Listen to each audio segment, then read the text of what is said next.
It was said that in a little German village, during the 30s, people had their own idea of what National Socialism was. Nazism, they thought, had something to do with purity. Indeed, they even believed its most important feature to be sexual denial. And when the old women talked of this stringent demand, they would shake their troubled heads and say, "This National Socialism is a tough one. It's only the teacher who might manage it, or maybe the barber." Even though the villagers had their own idea about Nazism, they nevertheless touched on something important. Nazism's dream of creating, through purity and sacrifice, a more beautiful world.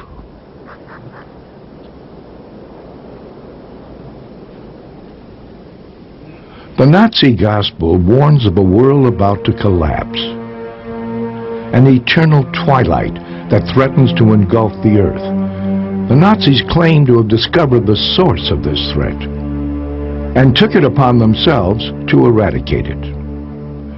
Purified and preserved from decay, a new Germany would arise, mightier and more beautiful than ever before.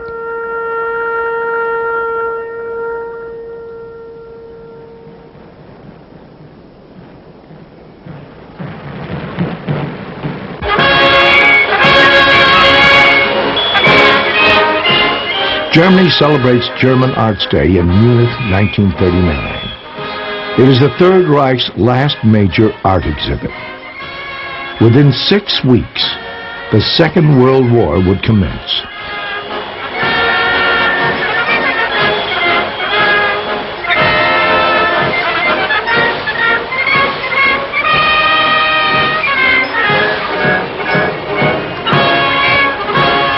Yes, this government, half of which consists of men who once aspired to serve the arts, is conscious of the artist's role as an intermediary, declares Hans Friedrich Munk, author and president of the Reich's Chamber of Literature.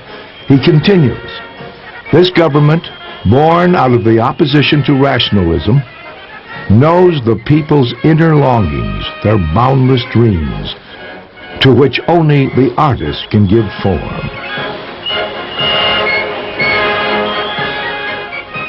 Though this claim may be hyperbole, it is not entirely groundless.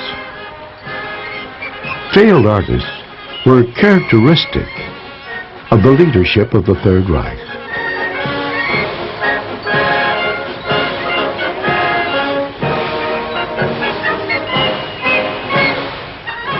Several of the men nearest Hitler had made serious artistic endeavors. Goebbels, for one, who had written a novel as well as poetry and plays. Or Rosenberg, the party ideologist who had dabbled in painting and entertained literary ambitions. Or von Schirach, Hitler's youth leader, who was considered one of the Reich's foremost poets.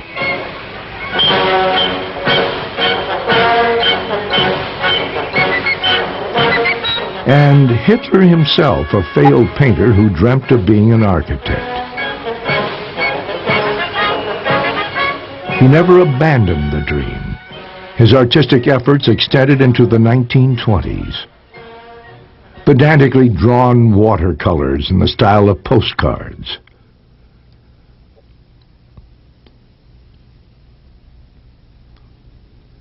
"Oh, how I'd love to stay here working with art," he declares from his retreat shortly before war breaks out. He's an artist, not a politician. And as soon as the war is over, he will retire and devote himself to art.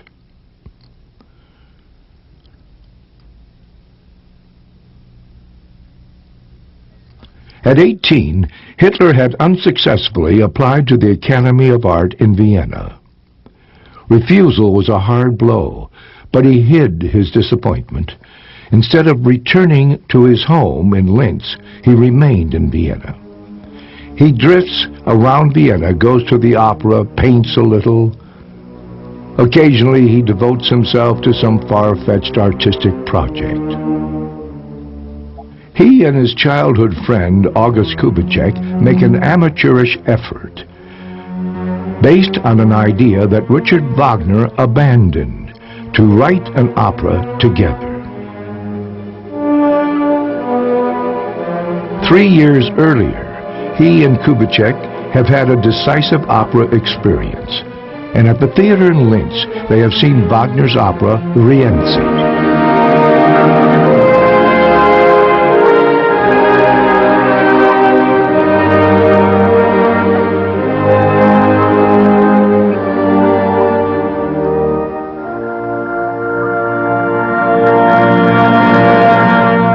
The opera is set in medieval Rome. Rienzi, the people's spokesman, rises against the aristocracy. He wants to turn the clock back 15 centuries and re-establish the Roman Republic of antiquity. In that spirit, he lets himself be made tribune of the people. But Rienzi falls victim to a conspiracy.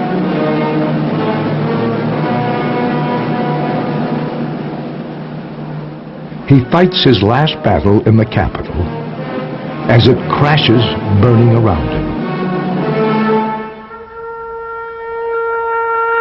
Hitler is deeply moved by Rienzi. Overwhelmed, he outlines for Kubitschek his plans for his own future and that of his people. Later he would say, "It was in that hour it all began." This experience cemented 3 fixations in Hitler that would never lose their grip on him. His fixations on Linz, his home city, on antiquity, and on Wagner. Whoever would understand Nazism must first know Wagner, said Hitler. And indeed, Wagner occupied a special place in Hitler's imagination. Wagner's political tracts were early favorites of Hitler's. Already in Linz, he had fantasized over his own operas, so extravagant as to eclipse Wagner's works. It was opera's scenic possibilities that fascinated Hitler, the fantastic illusion, the flight from reality.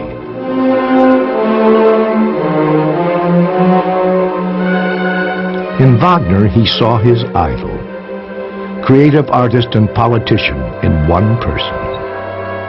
Hitler borrowed Wagner's props, anti-Semitism, the cult of a Nordic legacy, the myth of pure blood, all gave contour to Hitler's worldview. From Wagner, too, came the notions of art as the basis of a new civilization, and the artist prince, risen from the people, who will unite life and art to herald the advent of the new state.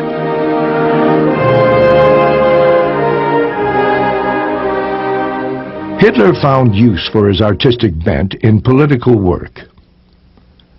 He created Nazi props, everything, from uniforms to flags and standards. With his own sketches and instructions, he gave the Nazi movement its form. Hitler's 1923 sketch of the party standard. The goldsmith Gar prepares from Hitler's sketches the first standard of the NSDAP. Propaganda provided the outlet for Hitler's artistic ambitions.